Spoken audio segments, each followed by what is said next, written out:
Hello students, welcome to Shivan concepts. నేను మీ శివన్. మనం ఇండియన్ హిస్టరీ అంటే ఏన్షియంట్ ఇండియన్ హిస్టరీ నుంచి క్లాస్ అని డిస్కస్ చేసుకుంటున్నాం కదా.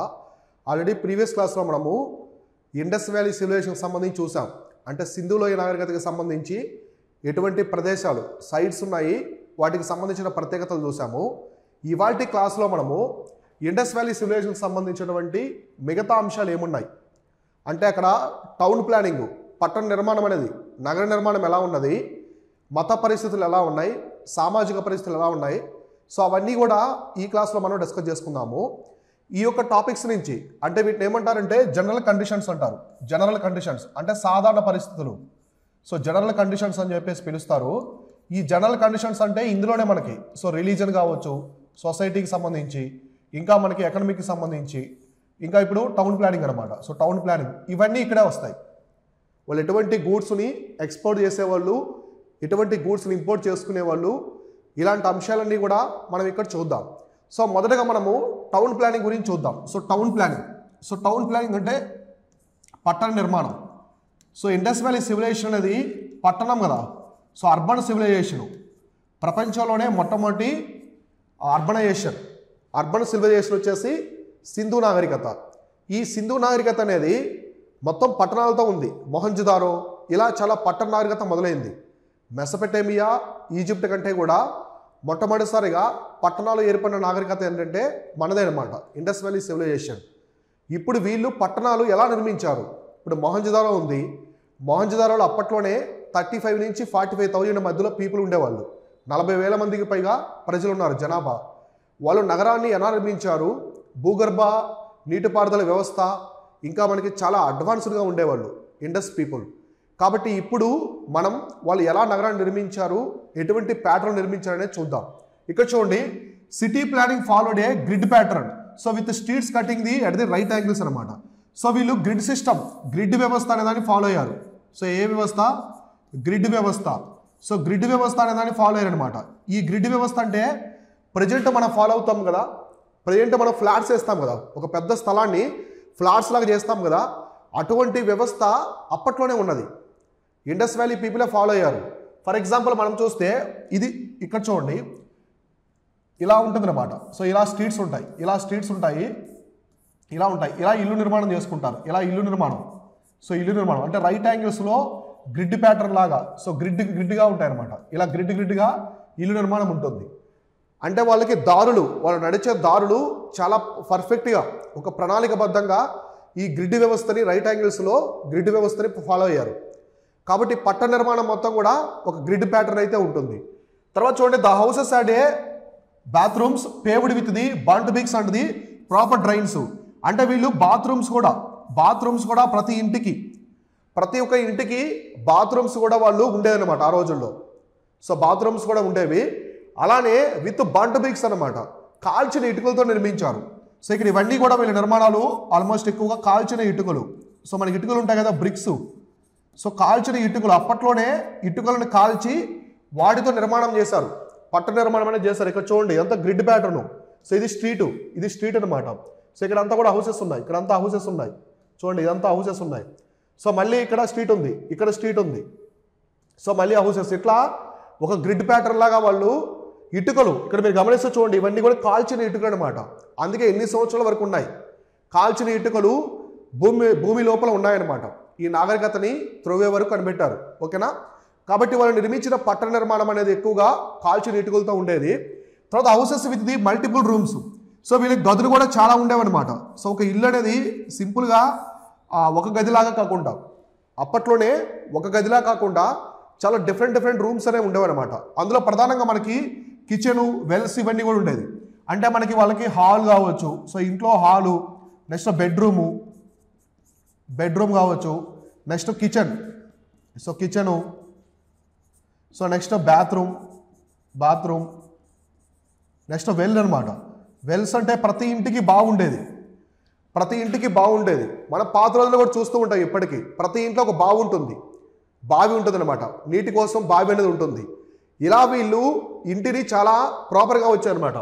డ్రైన్స్ కూడా, ఇప్పుడు బాత్రూమ్ ఉందనుకోండి, దాని కనెక్షన్ అది వేస్ట్ వాటర్ మొత్తం కూడా భూగర్భ మురుగు నీరు ఉంటుంది కదా, మురుగునీరు పారుదల వ్యవస్థ, దాంట్లో కలిపేవాళ్ళు. ఇప్పుడు మనకి సిటీస్లో ఉంది కదా, మన హైదరాబాదు, విజయవాడ, ఇక్కడ ఆ విధంగా ప్రాపర్ డ్రైనేజ్ సిస్టమ్ కూడా ఉన్నదన్నమాట అప్పట్లో. సో అంత అడ్వాన్స్గా ఉన్నారు సింధు ప్రజలు. ఓకేనా. నెక్స్ట్ చూడండి, every house was connected to the street drains. So ఇక్కడ చూడండి ఈ పాయింట్ అనమాట, ప్రతి ఒక్క ఇల్లు కూడా స్ట్రీట్ డ్రైన్స్ అనమాట, అంటే మురుగునీరు పారుదల, అండర్ గ్రౌండ్ డ్రైనేజ్ సిస్టమ్ ఉంటుంది కదా, దానికి కనెక్ట్ అయి ఉండేది ప్రతి ఒక్క హౌస్ అనమాట. వాళ్ళు స్నానం చేసినట్టు వాటర్ వేస్టేజ్ మొత్తం కూడా మురుగునీరు పారుదల వ్యవస్థ. భూగర్భ, అది కూడా ఇక్కడ ఉండేది భూమి లోపల.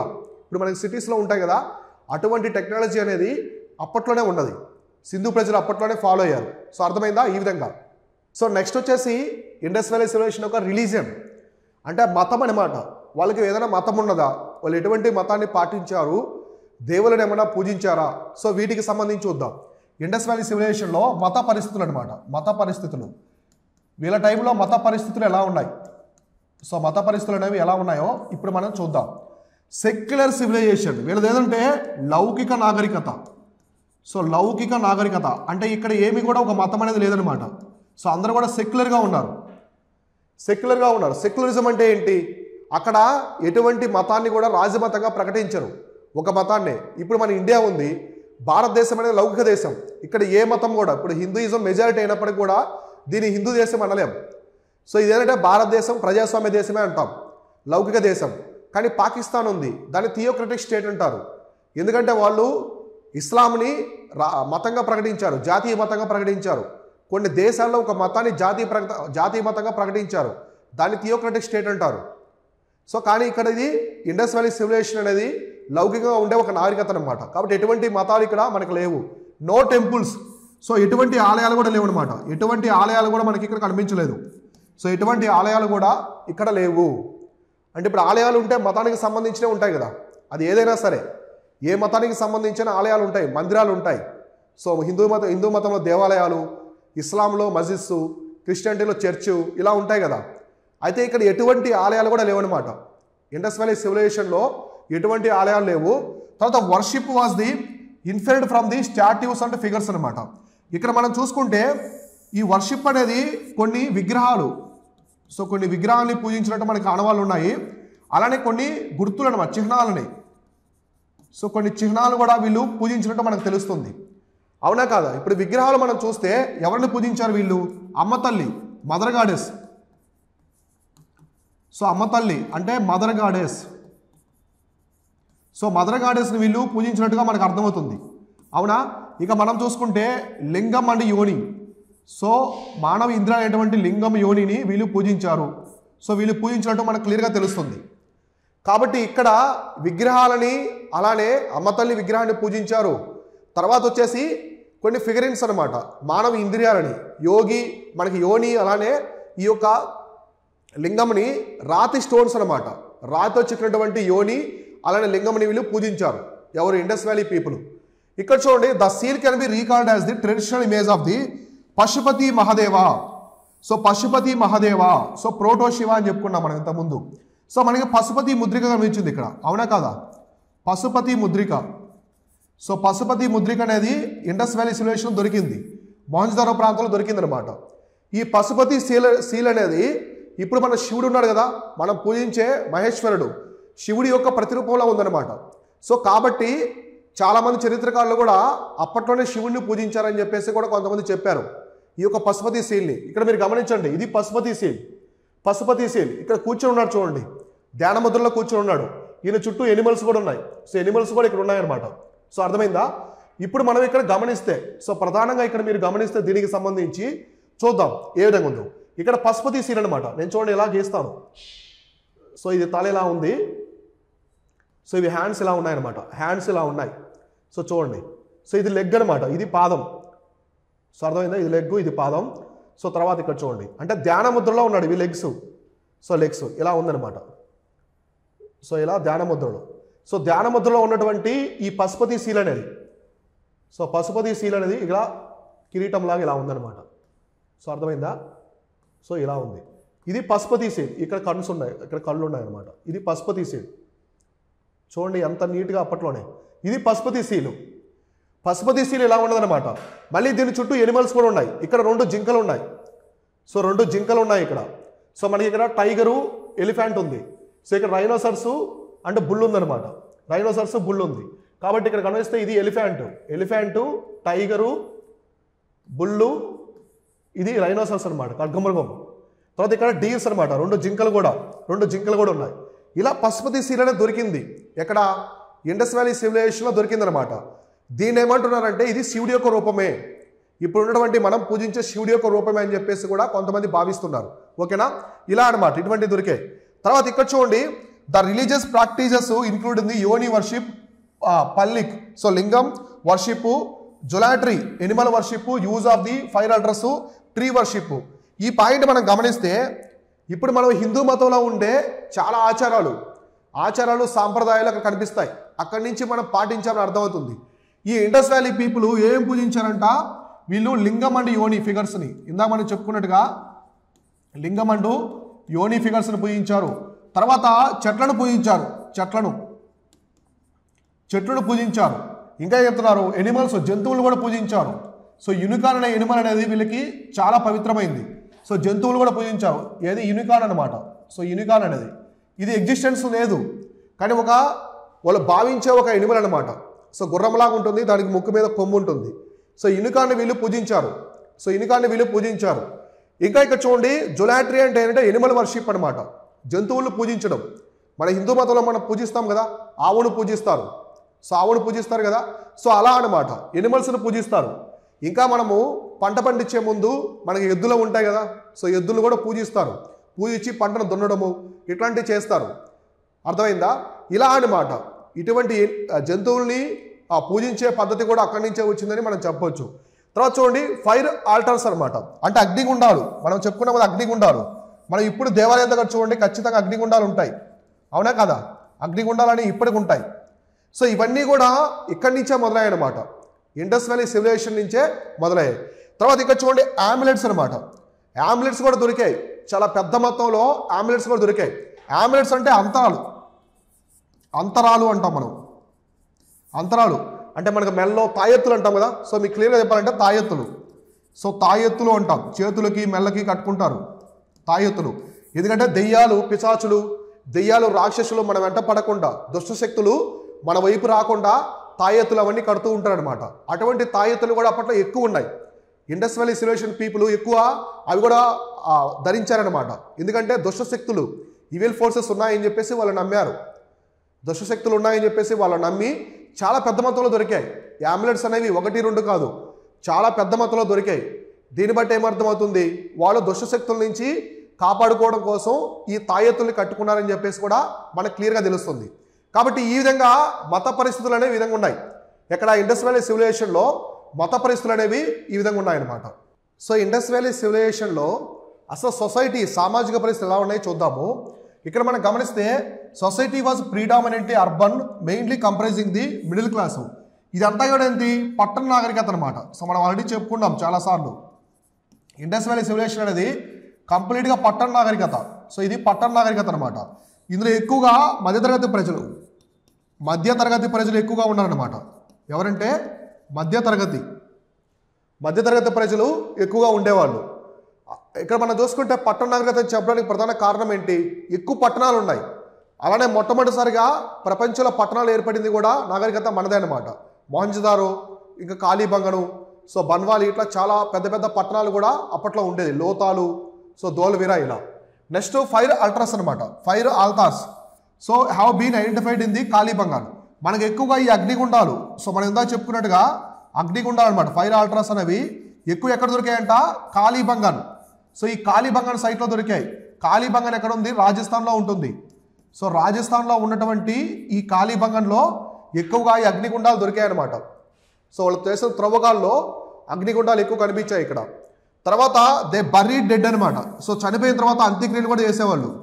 సో అంత్యక్రియలు కూడా వీళ్ళు నిర్వహించేవాళ్ళు. సో ఇప్పటిలాగా అప్పుడు అంత్యక్రియలు కూడా నిర్వహించేవాళ్ళు. దరప్పన burials of pottery, ornaments, jewellery, copper mirrors and beads. మనం చెప్పుకున్నాం కదా, వాళ్ళు చనిపోయిన తర్వాత అంత్యక్రియలు చేస్తారు.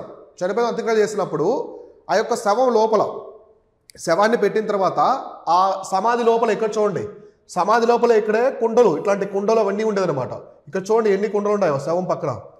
సో ఇటువంటి, ఎందుకంటే వాళ్ళు అందులో చాలా అలంకరణ వస్తువులు, మిర్రర్స్, కాపర్ మిర్రర్స్ కావచ్చు, ఇంకా జ్యువెలరీ, ఆర్నమెంట్స్, ఆభరణాలు ఇవన్నీ పెట్టేవాళ్ళు చనిపోయిన శవంతో పాటుగా. ఇంకా మనం డబుల్ బరియల్ని కూడా చూసాం. సో డబుల్ బరియల్ని కూడా చూసాం కదా. సో అది కూడా చూద్దాం. Jewellery has been found in the burials in the both men and women. అంటే ఈ ఆభరణాలు, ఫర్ ఎగ్జాంపుల్ వీళ్ళు ఆభరణాలు, సో ఆభరణాలు ఒకటి ఫిమేల్కి అలానే మేల్కి ఇద్దరికి సంబంధించినటువంటి ఆభరణాలు ఇవన్నీ కూడా పెట్టేవాళ్ళు అనమాట. శవంతో పాటుగా వాళ్ళు తీసుకున్నటువంటి ఆ సమాధిలో పెట్టేవాళ్ళు ఇండస్ వ్యాలీ పీపుల్. తర్వాత ఈ పాయింట్ చూడండి, men and women wore separate attires similar to the dhoti and shawl. అంటే వాళ్ళు ధరించే వస్త్రాలు, ఇండస్ వ్యాలీ పీపుల్ ధరించే వస్త్రాలు కూడా డిఫరెంట్గా ఉండేది. మెన్కి ఉమెన్కి సపరేట్గా ఉండేవి. మనకి ధోతి, షాలువా అలా ఉంటాయి కదా. సో ఆ విధంగా ఉండేది అనమాట అప్పటి రోజుల్లో. సో అర్థమైందా? ఇక్కడ మీరు ఒకసారి ఇమేజ్ చూడండి. మనం ఆల్రెడీ చెప్పుకున్నాం కదా double burial. So double burial అంటే ఉమెన్ ఇద్దరు ఉంటారు అనమాట సమాధిలో. సో డబుల్ బరియల్ అంటే ఉమెన్ ఇద్దరు ఉంటారు. ఇక్కడ చూడండి, ఇక్కడ మెన్ ఉన్నాడు, ఉమెన్ ఉంది. సో ఒకే సమాధిలో ఇద్దరు ఒకే సమాధిలో ఉన్నారు. సో అది ఎందుకు జరిగిందని ఇప్పటికి రహస్యంగా మిగిలిపోయింది. అంటే బ్రతికున్న అంటే సతీ సహగమనం జరిగిందా, అప్పట్లో సతీ సహగమనం ఉండేదా అని చెప్పేసి కూడా ఎవరికి అర్థం కాలేదనమాట. సో ఇవన్నీ చనిపోయిన తర్వాత వాళ్ళకి కుండలు, అంటే కుండల్లో ఆభరణాలు ఇవన్నీ ఉండేది. ఇది చూడండి double burial. So double burial men women ఇద్దరు కూడా హక్ చేసుకొని చనిపోయి ఉన్నారు. సో అటువంటి అనమాట. ఇటువంటివి కూడా ఈ ఇండస్ వ్యాలీ సివిలైజేషన్లో కనిపించాయి. ఓకేనా? ఈ విధంగా సొసైటీ అనేది ప్రధానంగా ఉండేది. తర్వాత వచ్చేసి అగ్రికల్చర్. సో అగ్రికల్చర్ అంటే వ్యవసాయం. వీళ్ళు ఏమైనా వ్యవసాయం చేశారా, ఎటువంటి పంటలు పండించారు, సో ఎటువంటి పంటలు పండించారనే చూద్దాం. So it was important source of the subsistence for the Harappans అనమాట. అంటే వీళ్ళు పండించే పంట, సో దిగుబడి ఉంది కదా, పండించే దిగుబడి మొత్తం కూడా ఆహారం కోసం, సో ఎక్కువ శాతం ఆహారం కోసం ఉపయోగించుకునేవాళ్ళు. అంటే అమ్మడం కంటే కూడా ఆహారం కోసం ఎక్కువగా ఉపయోగించుకునేవాళ్ళు. వీళ్ళు ప్రధానంగా మనం చూస్తే terracotta models of the flows అనమాట. మనకి చోలిస్తాన్, బన్వాలి రెండు ప్రాంతాలు. ఒకటి వచ్చేసి ఎక్కడంట చోలిస్తాన్, సో ఇది మనకి పాకిస్తాన్ ఆ రీజియన్లో ఉంటుంది. ఇంకోటి బన్వాలి, హర్యానాలో ఉంటే బన్వాలి. ఈ రెండు ప్రాంతాల్లో నాగళ్ళు దొరికాయి అనమాట. నాగళ్ళు అంటే దున్నుతారు కదా, ఇటువంటి నాగళ్ళు టెర్రాకోటా నాగళ్ళు దొరికాయి అనమాట. టెర్రాకోటా మోడల్స్ అనమాట. ఇటువంటి నాగళ్ళు అనేవి బయటపడ్డాయి. ఏ ప్రాంతంలో? చోలిస్తాను అలానే ఈ యొక్క బన్వాలి అనే ప్రాంతం దొరికాయి అనమాట నాగళ్ళు. దీన్ని బట్టి వాళ్ళు దున్నేవాళ్ళు, భూమిని దున్నేసి అగ్రికల్చర్ చేస్తారని చెప్పేసి మనకు అర్థమవుతుంది. తర్వాత ఫ్లో ఫీల్డ్స్ అంటే దున్నిన భూమిని ఎక్కడ కనిపించామని కాళీబంగన్. ఆల్రెడీ మనం ఇంతకుముందు చెప్పుకున్నాం కాళీబంగన్లో. సో కాళీబంగన్లో ఆల్రెడీ దున్నిన ఆనవాళ్ళు కనిపించాయి అనమాట. భూమిని దున్నుతారు కదా, ఇటువంటి ఆనవాళ్ళు కనిపించాయి. అలానే ఈ కాళీబంగన్ అనేది ఏంటంటే మొత్తం ఇండస్ వ్యాలీ సివిలైజేషన్లోనే, మొత్తం మన భారతదేశ చరిత్రలోనే మొట్టమొదటిసారిగా అతి పురాతనమైన వ్యవసాయ క్షేత్రం అది కూడా అదే అనమాట.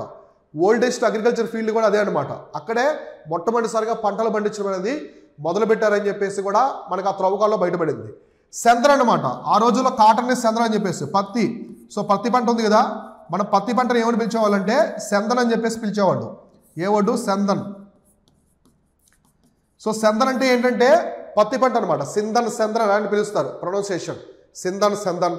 సో సెందన్ అంటే ఏంటంటే పత్తి అనమాట. అయితే ప్రపంచంలో మొట్టమొదటిసారిగా, సో ప్రపంచంలోనే ఫస్ట్ టైము పత్తిని పండించింది ఎవరంటే మన ఇండియన్స్ అనమాట.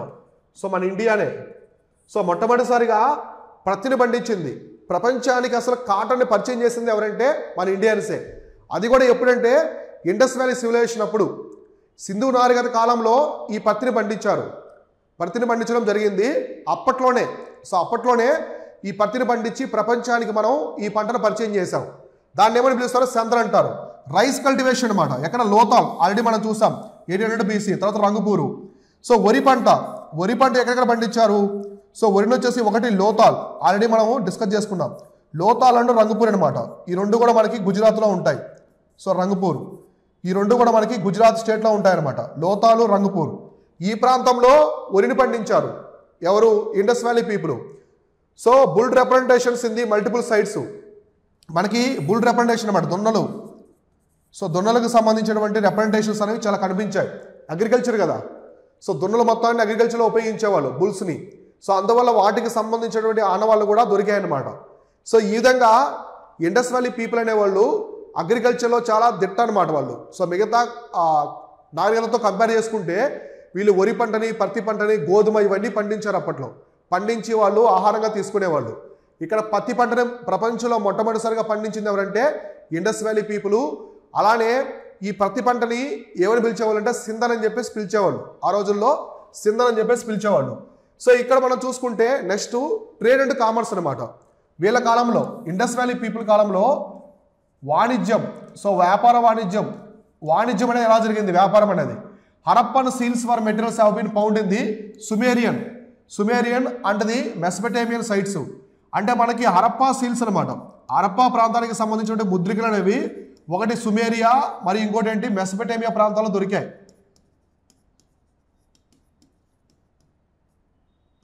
మెసపెటేమియా ప్రాంతాల్లో దొరికాయి. సుమేరియా అంటే మనకి ఒమను, బహ్రైన్, ఇరాక్, ఇరాన్ రీజను, ఈ మెసపెటేమియా అనమాట మిగతా ప్రాంతాలు. ఇక్కడ ఏం దొరికాయంట? ఈ యొక్క హరప్పన్ సీల్స్ అనమాట, హరప్పా ముద్రికలు. సో హరప్పా నాగరికతకి సంబంధించినటువంటి ముద్రికలు అనేవి ఇక్కడ దొరికాయి అనమాట. సో దీన్ని బట్టి ఏమర్థమవుతుంది?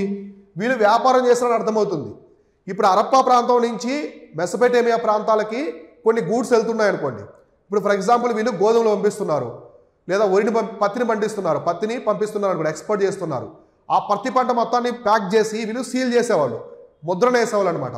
ఆ ముద్రికలు అనేవి అక్కడ దొరికాయి, ఎక్కడ సుమేరియా మెసపెటేమియా ప్రాంతాల్లో దొరికాయి అనమాట. అందువల్ల వాళ్ళకి అర్థమైంది ఈ యొక్క ఇండస్ వ్యాలీ సివిలైజేషన్కి వాళ్ళకి మధ్య ట్రేడ్ జరుగుతుందని చెప్పేసి అర్థమైంది అనమాట. నెక్స్ట్ ఇంకా ఏమన్నాయంటే ఆధారాలు, the Mesopotamia text mentions the intermediate trading stations. So Dilmun ఇది బహ్రైన్లో ఉంటుంది. నెక్స్ట్ మర్కాన్ కోస్ట్ అనమాట. So which lay between the Mesopotamia and Meluhha. So ఇక్కడ చూడండి మెసపెటేమియా అండ్ మెలూహా. మెసపెటేమియా తెలుసు కదా, మెసపెటేమియా. సో మెసపెటేమియా నాగరికతకి మెలూహా. సో మెలూహా అంటే మన ఇండస్ వ్యాలీ సివిలైజేషన్ అనమాట. సో దీన్ని మెలూహా అని ఎవరు పిలిచేవాళ్ళు అంటే మెసపెటేమియా వాళ్ళు పిలిచేవాళ్ళు. మన ఇండస్ వ్యాలీ సివిలైజేషన్ని వాళ్ళు మెలూహా అని చెప్పేసి పిలిచేవాళ్ళు అనమాట, మెసపెటేమియా నాగరికత వాళ్ళు. ఇలా మెసపెటేమియాకి మెలూహాకి మధ్య ట్రేడ్ అనేది జరిగేది. ఈ ట్రేడ్ జరిగేటప్పుడు మధ్యలో కొన్ని ఉండేదన్నమాట. సో మనకి ఏంటంటే అవి కొన్ని దిల్ముడ్ అని చెప్పేసి, సో దిల్ముడ్ అనే ప్రాంతం, మక్రాన్ కోస్ట్ అని చెప్పేసి కొన్ని ఉండేదన్నమాట. అవి ట్రేడింగ్ స్టేషన్స్, అక్కడ వరకు వెళ్ళి అక్కడి నుంచి వ్యాపారం చేసేవాళ్ళు వీళ్ళు. కాబట్టి దిల్ముడ్ అనేది ఎక్కడ ఉందంటే బహ్రైన్లో ఉంటుంది, మకాన్ అనేది మక్రాన్ కోస్ట్ దగ్గర ఉంటుంది. ఇవేంటంటే మెసపెటేమియా ప్రాంతానికి సింధు నగరిక మధ్య వ్యాపార కేంద్రాలు, అవి వ్యాపార కేంద్రంగా ఉండేది. ఇక్కడ నుంచి గూడ్స్ ఎక్స్పోర్ట్ చేసేవాళ్ళు. చూడండి మన ఇండస్ వ్యాలీ రీజను. సో ఇక్కడ నుంచి చూడండి, ఇక్కడ సుమేరియా ప్రాంతానికి, ఈజిప్ట్ ప్రాంతానికి, మళ్ళీ ఇక్కడ నుంచి చూడండి ఇలా వీళ్ళు చాలా ప్రాంతాలకు పంపించారు. యొక్క మెసపెటేమియా సైట్స్ మొత్తానికి కూడా చేసేవాళ్ళు. అర్థమైందా? అంటే ఈ సివిలైజేషన్ తర్వాత వ్యాపారం కూడా చేశారనమాట, వేదిక కేసులో కూడా.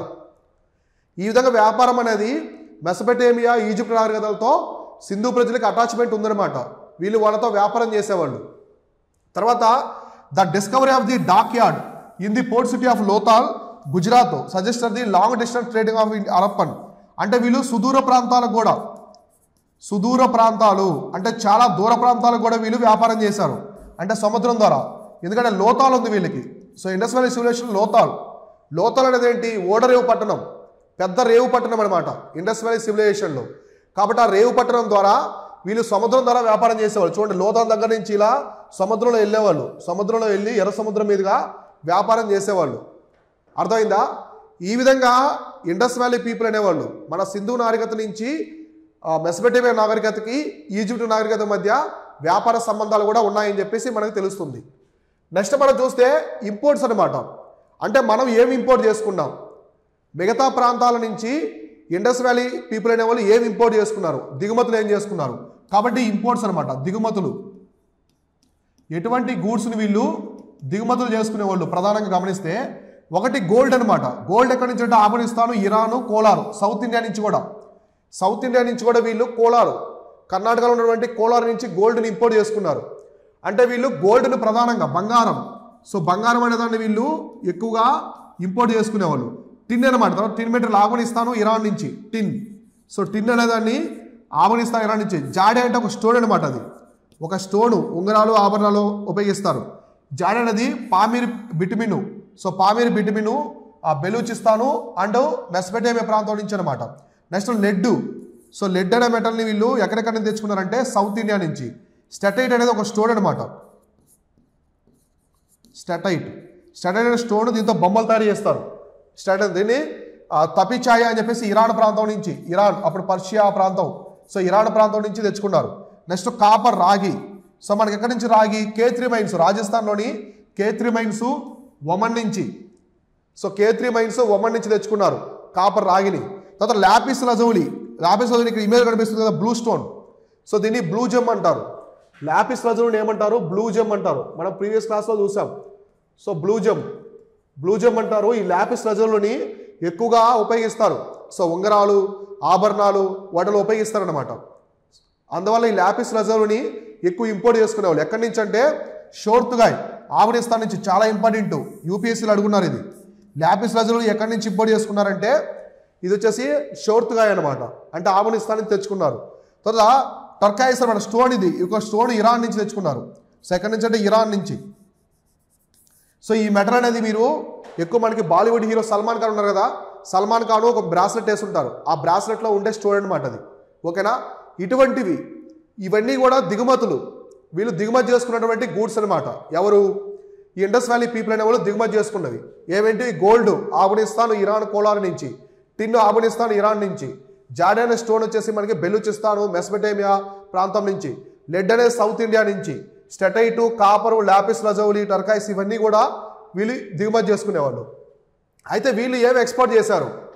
ఇండస్ వ్యాలీ పీపుల్ ఎటువంటి ఎగుమతులు అంటే వీళ్ళ దగ్గర నుంచి మిగతా ప్రాంతాలకి వ్యాపారంలో ఎటువంటి ఎగుమతులు పంపించారనేది చూద్దాం. అగ్రికల్చర్ ప్రొడక్ట్స్ అనమాట, అంటే వ్యవసాయ వస్తువులు. సో వ్యవసాయ వస్తువులు, వ్యవసాయానికి సంబంధించిన వస్తువులు. కాటన్ గూడ్స్ అనమాట, అంటే నూలు వస్త్రాలు, నూలు వస్తువులు. టెర్రాకోటా ఫిగర్స్ అనమాట, అంటే బొమ్మలు ఇట్లాంటివి, మట్టి బొమ్మలు. టెర్రాకోటా అంటే కుండలు. సో ఇలాంటివన్నీ కూడా ఎక్కువ ఇంపోర్ట్ చేసేవాళ్ళు, ఎక్స్పోర్ట్ చేసేవాళ్ళు. బెడ్స్ ఫ్రమ్ ది చన్హుదార్, బీడ్స్ అనమాట, అంటే మనకి పూసల తయారీ ఇలా ఉంటాయి కదా, బీడ్స్, పూసలు, ఇలాంటివన్నీ కూడా ఎక్కువ ఏ ప్రాంతం నుంచి అంటే చన్హుదార్ అనమాట. ఎందుకంటే ఇండస్ వ్యాలీ సివిలైజేషన్ మొత్తంలోనే ఈ చన్హుదార్ అనేది ప్రధాన కేంద్రం. దేనికి? ఈ యొక్క ఆభరణాలు ఇటువంటి తయారు చేయడానికి, క్రాఫ్ట్స్ తయారు చేయడానికి ప్రధాన కేంద్రం అనమాట. సో ఇటువంటి పరిశ్రమకి ప్రధాన కేంద్రం చన్హుదార్ అనేది ప్రధాన కేంద్రం అనమాట. అక్కడ ఎక్కువగా పూసల తయారీ, ఈ గవ్వల తయారీ, ఇటువంటి బీడ్స్ మేకింగ్ అవన్నీ ఉన్నాయి.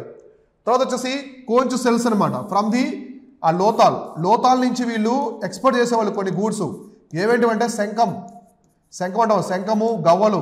ఇది సముద్ర ప్రాంతం కాబట్టి గవ్వలు, శంఖాలు ఇటువంటి ఎక్కువగా లోతాల ప్రాంతం నుంచి ఎక్స్పోర్ట్ చేసేవాళ్ళు. తర్వాత ఐవరీ ప్రొడక్ట్స్ అనమాట. ఐవరీ ప్రొడక్ట్స్ అంటే ఇక్కడ కనిపిస్తుంది కదా, ఏనుగు దంతాలతో కొన్ని బొమ్మలు చేసేవాళ్ళు. ఏనుగు దంతాలు. సో ఏనుగు దంతాలతో చేసినటువంటి బొమ్మలు అనమాట ఐవరీ ప్రొడక్ట్స్ అంటే. ఏనుగు దంతాలతో చేసినటువంటి బొమ్మలు కూడా వీళ్ళు ఎక్స్పోర్ట్ చేసేవాళ్ళు. తర్వాత కార్నిల్ అనమాట, స్టోన్. ఇది రెడ్ కలర్లో ఉంటుంది. కాపరు, గోల్డ్, వెరైటీ వుడ్స్ అనమాట. చిన్న చిన్న కలప బొమ్మలు, కలప తయారు చేసినటువంటి బొమ్మలు కావచ్చు. నెక్స్ట్ వెరైటీ కార్నిల్ అనమాట. కార్నిల్ అంటే ఒక ఎర్రగా ఉండే స్టోను, ఆభరణాల్లో ఉపయోగిస్తారు వీటిని. ఏది? మనకు బ్లూ జెమ్ లాగా, అర్థమైందా? లాపిస్ లజౌలి లాగా ఆభరణాల్లో ఉపయోగించే ఒక కార్నిల్ అనే స్టోన్ని, కాపర్ రాయిని కూడా వీళ్ళు ఎక్స్పోర్ట్ చేశారు. ఇటువంటి గూడ్స్ని ఇండస్ వ్యాలీ పీపుల్ అనేవాళ్ళు ఎక్స్పోర్ట్ చేశారు. చూసారు కదా, వీళ్ళు ఎవరెవరితో ట్రేడ్ చేశారంటే ఈజిప్ట్ నాగరికతతో ట్రేడ్ చేశారు, అలానే మెసొపొటేమియాతో వ్యాపారం చేశారు.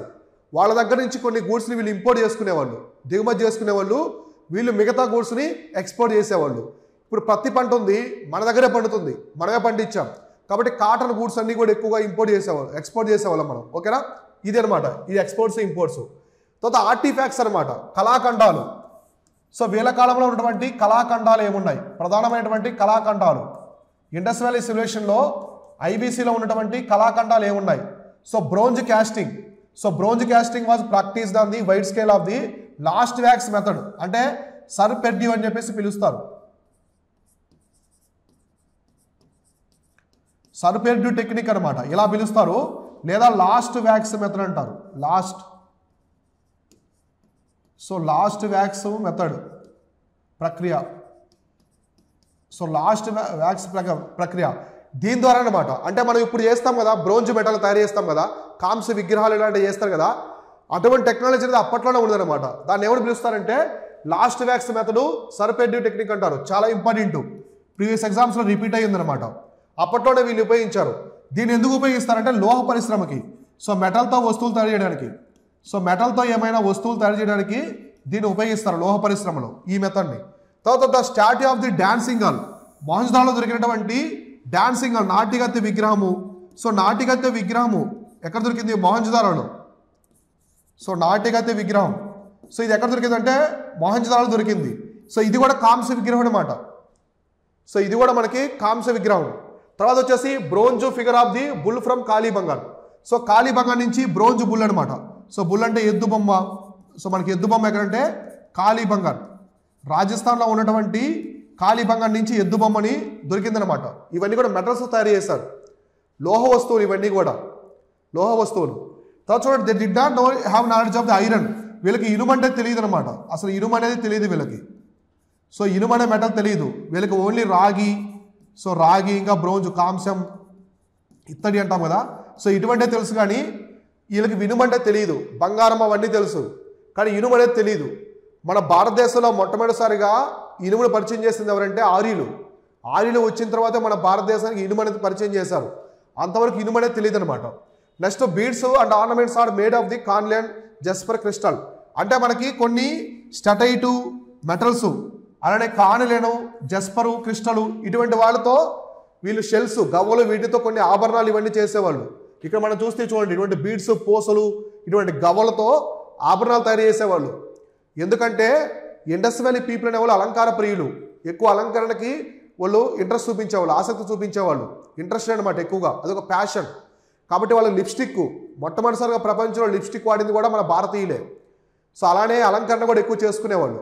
అందువల్ల ఆర్నమెంట్స్ ఇవన్నీ కూడా ఇక్కడ కనిపించే కార్నిలేను, జస్పరు, క్రిస్టలు, స్టెటైటు, మెటల్స్ లైక్ కాపరు, బ్రోంజు, గోల్డ్, షెల్లు వీళ్ళు తయారు చేసేవాళ్ళు అనమాట. Next they have knowledge of the cotton and silk అనమాట. వీళ్ళకి పట్టు అంటే నూలు మరియు పట్టు బాగా తెలుసు అనమాట. నూలు వస్త్రాలు తయారు చేయడము, పట్టు వస్త్రాలు తయారు చేయడం అనేది బాగా తెలుసు. కాబట్టి సిల్క్ ఇండస్ట్రీ, కాటన్ ఇండస్ట్రీ అనేది అప్పట్లోనే ఉన్నది. సో అప్పట్లోనే వాళ్ళు పత్తి ద్వారా దారాన్ని తయారు చేసి దాని ద్వారా బట్టల్ని తయారు చేసుకునేవాళ్ళు. తర్వాత పట్టు పరిశ్రమ కూడా అప్పటి నుంచే ఉందన్నమాట, ఇండస్ వ్యాలీ సివిలైజేషన్ నుంచే ఉంది. ఓకేనా? ఇలా తర్వాత వచ్చేసి decline of the Harappan civilization. So అసలు ఎందుకు అంతరించిపోయింది ఇండస్ వ్యాలీ సివిలైజేషన్? అది అంతరించిపోవడం. ఎందుకు అంతరించిపోయింది? సో ఎందుకు అంతరించిపోయింది? ఏది హరప్పన్ సివిలైజేషన్ ఎందుకు అంతరించిపోయింది? ఇప్పటివరకు మనం అన్నీ చెప్పుకున్నాం, ఎటువంటి సైట్స్ ఉన్నాయి, అక్కడ ఏమేమి దొరికాయి, వాటికి ఎన్నో ప్రత్యేకతలు ఉన్నాయి. అప్పట్లో సామాజిక పరిస్థితులు, మత పరిస్థితులు, ఎకనామిక్ కండిషన్స్, ఆర్థిక పరిస్థితులు, కళాఖండాలు, వ్యవసాయం, అగ్రికల్చరు, ఇవన్నీ చెప్పుకున్నాం కదా. ఇలా గొప్పగా విరాజినటువంటి ఆ యొక్క ఇండస్ వ్యాలీ సివిలైజేషన్ అనేది ఆ ప్రాంతంలో అంతరించిపోయింది. కానీ సంస్కృతి సాంప్రదాయాలు మాత్రం ఇంకా మనం ఫాలో అవుతున్నాం. సో ఆ ప్రాంతంలో అంతరించిపోయింది. ఎందుకు అంతరించిపోయిందంటే కొంతమంది చరిత్రకారులు, హిస్టోరియన్స్ అనమాట, హిస్టోరియన్స్ అంటే చరిత్రకారులు డిఫరెంట్ ఒపీనియన్స్ చెప్పారు దాని ఆధారంగా. సో డిఫరెంట్ ఒపీనియన్స్ అనేది చెప్పారనమాట. సో అవేంటో ఇప్పుడు మనం చూద్దాం. ఒకటి ఫ్లడ్స్ అనమాట. ఒకటి ఫ్లడ్స్ అంటే వరదలు. ఈ వరదలు అనేవి వచ్చాయి ఎందుకంటే ఈ సివిలైజేషన్ మొత్తం కూడా సింధు నది దాని యొక్క ఉపనదుల పరివాహక ప్రాంతాల్లో ఉంది. సో ఉపనదుల యొక్క పరివాహక ప్రాంతాల్లో ఉంది. ఇవన్నీ కూడా హిమాలయన్ రివర్స్ అనమాట. సో హిమాలయన్ రివర్స్ అంటే హిమానీ నదులు ఎప్పుడు మంచు కరిగి వాటర్ వస్తూనే ఉంటాయన్నమాట. కాబట్టి మాన్సూన్ టైంలో ఎక్సెస్ వాటర్ అయ్యి చాలా పెద్ద మొత్తంలో వరదలు వచ్చి ఆ సివిలైజేషన్ మొత్తం కూడా వరదల్లో కొట్టుకుపోయింది అని చెప్పేసి కొంతమంది చరిత్రకారులు చెప్పారు. ఇంకొంతమంది ఏం చెప్పారంటే క్లైమేట్ చేంజ్ అనమాట, వాతావరణ మార్పు. సో వాతావరణ మార్పుల వల్ల, సో వాతావరణంలో వివిధ మార్పులు రావడం వల్ల ప్రకృతి వైపరీత్యాల వాటిల్ని ఈ నాగరికత మొత్తం కూడా అంతరించిపోయిందని చెప్పేసి వీళ్ళు చెప్పడం జరిగింది. ఎవరు? చరిత్రకారులు. తర్వాత ఇంకొంతమంది డిక్లైన్ ఆఫ్ ట్రేడ్ అనమాట, అంటే వ్యాపారం సన్నగిలిపోయింది. సో వ్యాపారం అనేది సరిగా లేక వీళ్ళందరూ కూడా వెళ్ళిపోయారు, ఆ ప్రాంతం నుంచి వెళ్ళిపోయారు. అందువల్ల ఆ ప్రాంతంలో ఈ నాగరికత అనేది అంతమైపోయిందని చెప్పేసి కూడా కొంతమంది చరిత్రకారులు చెప్పారు. తర్వాత ఆర్యన్ ఇన్వాజన్ అనమాట, అంటే ఆర్యుల దండయాత్ర. సో ఆర్యులు వీళ్ళ మీద దండయాత్ర చేసి ఈ నాగరికతని అంతం చేశారు. సో ఆర్యుల దండయాత్ర.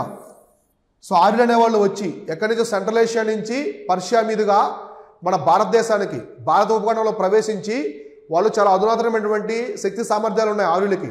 వాళ్ళ దగ్గర గుర్రాలు ఉన్నాయి, కత్తులు, ఇనుముతో తయారు చేసినటువంటి ఆయుధాలు ఉన్నాయి. దాంతో ఈ ఇండస్ వ్యాలీ సివిలైజేషన్ మొత్తం కూడా అంతరించిపోయింది. కాబట్టి ఆర్యుల యొక్క దండయాత్ర వల్లే ఈ ప్రాంతంలో ఈ నాగరికత అంతరించిపోయిందని చెప్పారనమాట. సో ఇంకొంతమంది ఎర్త్క్వేక్స్ అని చెప్పారు, భూకంపాలు. సో ఇంకోరు ఏం చెప్పారంటే కొంతమంది భూకంపాలు. సో భూకంపాలు ఎక్కువ వచ్చాయి, భూకంపాలు ఎక్కువ రావడం వల్ల ఈ నాగరికత మొత్తం కూడా అంతరించిపోయిందని చెప్పేసి ఈ చరిత్రకారులు డిఫరెంట్ ఒపీనియన్స్ చెప్పారు. సో డిఫరెంట్ ఒపీనియన్స్ అనేది చెప్పారనమాట. అయితే ఇక్కడ మనం చూసుకుంటే కొన్ని పట్టణాలు మాత్రం వరదల్లో కొట్టుకుపోయాయి. సో కొన్ని పట్టణాలు వరదలు, ఇప్పుడు మొహంజదారోలోనే 3 times వరదలు వచ్చాయన్నమాట. సో కొన్ని పట్టణాలు అగ్నికి ఆహుతైపోయాయి, కాలిపోయాయి. ఇంకొన్ని ఏంటంటే సో ఇటువంటి అనమాట వాతావరణ మార్పులు, ఆరియన్ ఇన్వాజను, వీటన్నిటి కారణంగా ఈ ఇండస్ వ్యాలీ సివిలైజేషన్ అంతరించిపోయిందని చెప్పేసి కూడా చరిత్రకారులు చెప్పారనమాట. ఓకేనా, ఇది ఓవరాల్గా ఇప్పుడు మనం డిస్కస్ చేసుకుంది మొత్తం కూడా ఇండస్ వ్యాలీ సివిలైజేషన్ సంబంధించింది.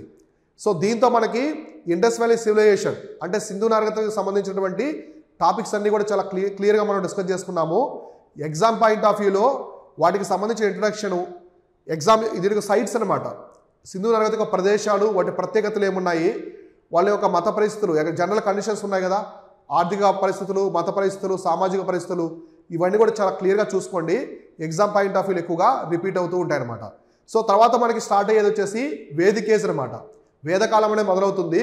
సో వేదకాలంలో ఎటువంటి అంశాలు ఉన్నాయి, ఆర్యులు భారతదేశానికి ఎలా వచ్చారు, వాళ్ళు వేదిక్ ఏజ్ని ఎలా స్టార్ట్ చేశారు, తొలి వేదకాలం మలి వేదకాలం అంటే ఏంటి, ఇవన్నీ కూడా మనం క్లారిటీగా డిస్కస్ చేసుకుందాము.